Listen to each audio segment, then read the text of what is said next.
Super aesthetic classes के प्रांगण में एकजुट हैं। अगर इसका श्रेय अगर हम दें तो सिर्फ एक इंसान को श्रेय जाता है, तो बाबा साहेब भीमराव अम्बेडकर। आज जिनका जन्म दिवस है, धरा प्रकट दिवस है।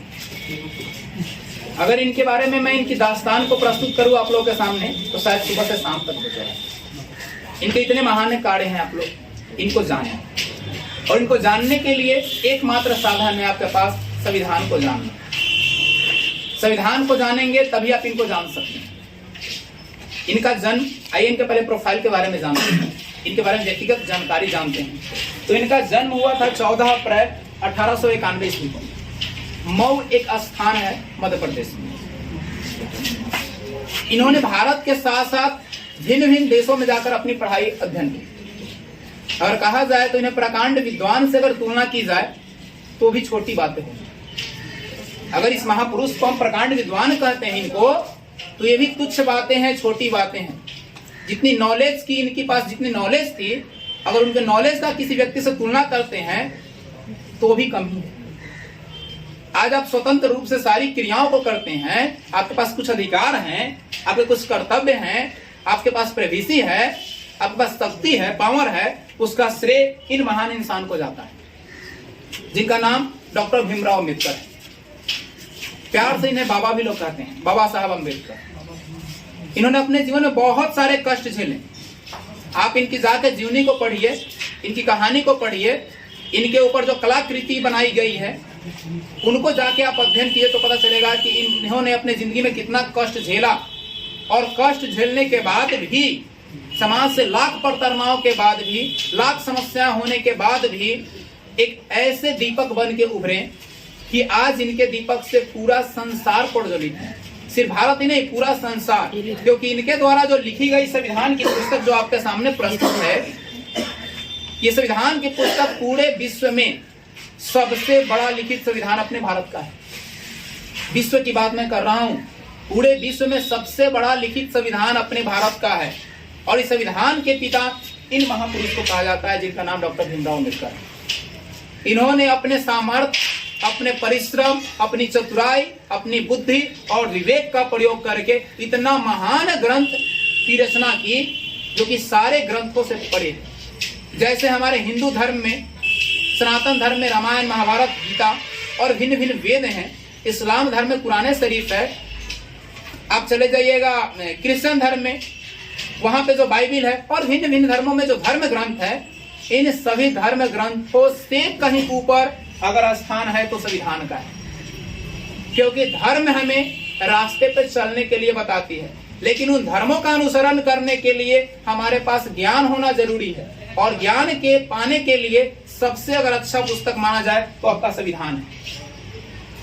इन संविधान को लिखने के लिए वो भिन्न भिन्न देशों में गए थे। भारत के पास एक चुनौती थी। आप जाके भारत के गणतंत्रता की कहानी को अगर दास्तान को पढ़ते हैं और समझते हैं तो वो पता चलेगा कि कितनी बड़ी चुनौती थी। जब हमारे देश में क्लाइमेट इटली द्वारा कह दिया गया था कि आप एक नियम कानून बनाइए, उसके बाद आपके देश को मुक्त कर देंगे, तो बहुत बड़ी चुनौती थी। और उस चुनौती के में एकमात्र शेर जो बन के सामने आया, सिंह जो बन के सामने आया, वो भीमराव अम्बेडकर बन के आया और पूरे भारत की समस्या को चुटकी भर में सुलझाने का काम किए। और एक ऐसी पुस्तक की रचना की, एक ऐसी ग्रंथ की रचना की जिसमें आपकी तमाम समस्याओं का समाधान है। जो भी गतिविधियां आप करते हैं, क्या वो नियमतः सही है, गलत है। जितने हमारे यहाँ कार्यपालिका, न्यायपालिका जो पद देखते हैं, एक छोटा सा वार्ड और पंच का जो पद होता है, और बड़ा सा प्रधानमंत्री और राष्ट्रपति का जो पद होता है, राष्ट्रपति को प्रथम नागरिक माना जाता है देश का, ये सारी चीजें इसमें समाहित है, सारी की प्रक्रियाएं समाहित है। क्या आप करते हैं जो लीगल होगा, कानूनी होगा, क्या इलीगल होगा, इस विधि शास्त्र की रचना करने वाले महापुरुष हैं ये।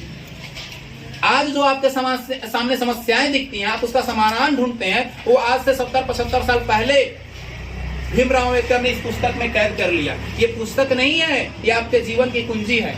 इसीलिए मैं बार बार सभी से अपील करता हूँ, जीवन में अगर आगे बढ़ना है, चाहते हो कि कोई आपको सताए नहीं, कोई आपको टॉर्चर ना करे, सबसे ज्यादा ज्ञानवान आपको बनना है, तो दो चीजों को जरूर जानो, अपने इतिहास को जानो और संविधान को जानो। ये जरूरी नहीं कि हम साइंस के स्टूडेंट हैं तो हमारे लिए फिजिक्स, केमिस्ट्री, मैथ और बायो ही इंपॉर्टेंट है। चाहे आप किसी भी सब्जेक्ट के स्टूडेंट हो, बेसिक नॉलेज के लिए, इस भारत में चलने के लिए, भारत के कार्यपालिका न्यायपालिका को जानने के लिए आपको संविधान का ज्ञान होना जरूरी है। आज इन्हीं महान पुरुष के जन्म दिवस में हम सभी एकजुट हुए हैं और ये जो प्रक्रिया आपको दिख रही है, ये प्रक्रिया हम लोग अपना रहे हैं, क्योंकि जितना भी सम्मान दें कम है। एक कहावत है, आओ झुककर हम उन्हें सलाम करते हैं जिनकी जिंदगी में ये मुकाम आता है। किस कदर खुश नसीब है वो लोग जो वतन के काम आते हैं। वो तो चले गए इस दुनिया से, कहीं स्वर्ग में ही होंगे, क्योंकि जो उन्होंने कर्म किया उसके अनुसार स्वर्ग भी उनके लिए कम ही है।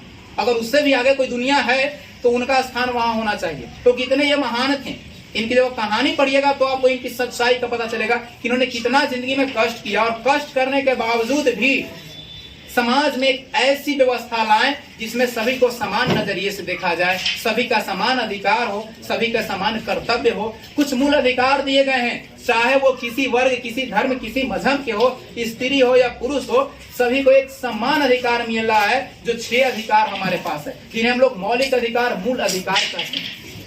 उन अधिकारों को इन्होंने रचना किया, उन अधिकार को चलाने के लिए एक सिस्टम बनाया, संविधान, जिससे हर कोई डरता है। कोई अपराध करने से पहले, चाहे वो IAS हो या प्रधानमंत्री हो, एक सामान्य व्यक्ति हो, सभी के लिए उन्होंने कानून प्रक्रिया को सामान्य बनाया कि चाहे वो बड़ा हो या छोटा हो, अगर अपराध करता है तो सभी के लिए वही प्रोविजन है, वही प्रावधान है, जो एक बड़ा व्यक्ति हो या छोटा व्यक्ति हो। इन महापुरुष की आज जन्म तिथि। इन्होंने अपने जीवन में बहुत कष्ट झेला। जहां ये जॉब करा करते थे, जिस देश में रहा करते थे, इनके साथ बहुत छुआछूत और पक्षपात हुआ, लेकिन सबसे इन्होंने लड़ने का एक हथियार पैदा किया और बोला कि एक ज्ञान ही ऐसा मार्ग है, एक शिक्षा ही ऐसा मार्ग है जिस मार्ग पे आप चल के सभी चीजों को प्राप्त कर सकते हो। चाहे वो कितने बड़े महान व्यक्ति क्यों न हो, आपको पूजेंगे आपके जाति और धर्म से नहीं, आपके ज्ञान की वजह से। आपके अंदर जो ज्ञान होगा वो सर्वदा पूजनीय होगा, और इसीलिए कहा जाता है ज्ञान सर्वदा पूजनीय होता है। जो ज्ञान है आपके पास वो सभी जगह सभी लोगों के द्वारा पूजे जाते हैं। तो मेरी यही आप लोगों से अपील है कि आप लोग भविष्य में जब भी हो संविधान का अनुसरण जरूर कीजिए, क्योंकि संविधान एक ऐसी कुंजी है जो आपके जिंदगी के हर एक बंद रास्ते को खोलने का एक चाबी है। जहाँ आपको रास्ते बंद दिखते हैं वहीं बहुत सारे रास्ते खोल देता है ये संविधान। ये संविधान हमारा तो हम LLB कर रहे थे, मेरे सिलेबस में ही है, लेकिन उसके बावजूद भी हम लोगों ने जब पटना गए थे, हम लोग सम्राट अशोक की जयंती में हम और सुनील सर ने एक और संक्षिप्त संविधान लाया कि ये संविधान बहुत डीप में हो जाता है, जो बहुत लोगों को समझ में नहीं आता है। लेकिन ये जो संविधान है, ये बहुत संविधान अच्छे तरीके से दिया गया है, बहुत सरल भाषा में इसको किया गया है, और इसको पढ़ के आप समझ सकते हो, जान सकते हो सारी चीजों को, सिस्टम को, नियम को, कार्यपालिका को, न्यायपालिका को, क्या हमारे देश में कैसी व्यवस्था है और कैसी व्यवस्थाओं में हम लोग रह रहे हैं और क्या हमारे अधिकार है। आज हम अधिकार ही नहीं जान पाते हैं। अपने अधिकारों को, अपने कर्तव्यों को हम सभी को जानना चाहिए। तो आइए इस महापुरुष के चरणों में हम लोग एक बार श्रद्धा सुमन करते हैं, और सभी सर लोग आएंगे, अपने अपने बातों को रखेंगे, और सभी सर से हमारी अपील है कि सभी लोग इनके चरणों में पुष्प अर्पित करेंगे, और बाकी बाद में आप लोग बारी बारी से भी इनके चरणों में पुष्प को अर्पित करेंगे।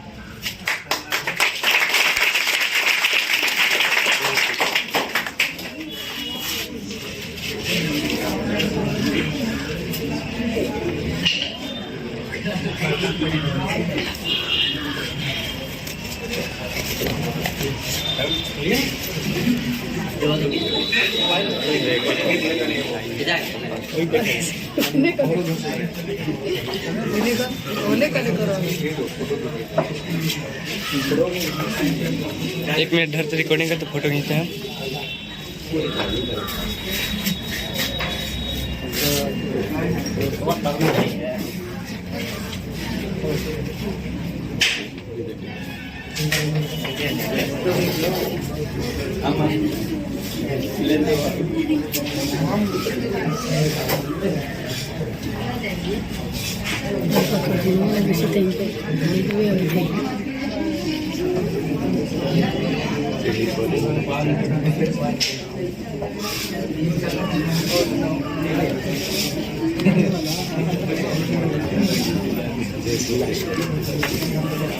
अरे हो गया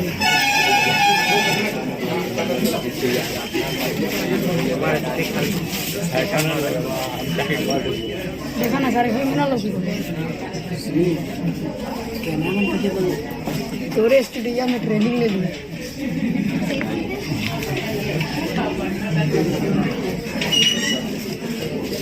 तो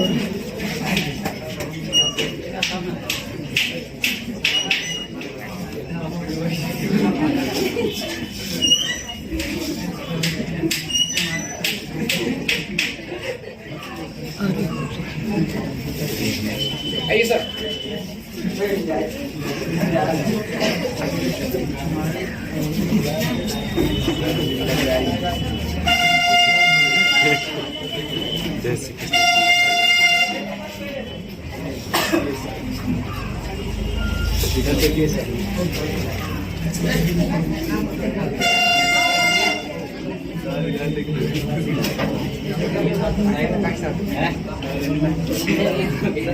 देखे तो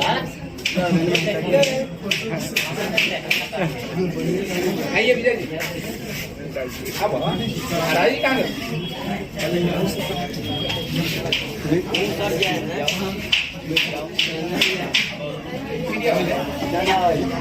निरंजन जी दामीरा दामीरा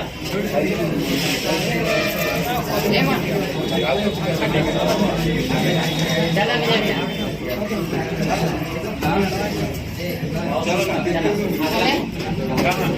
इधर रे अमन अमन ले रे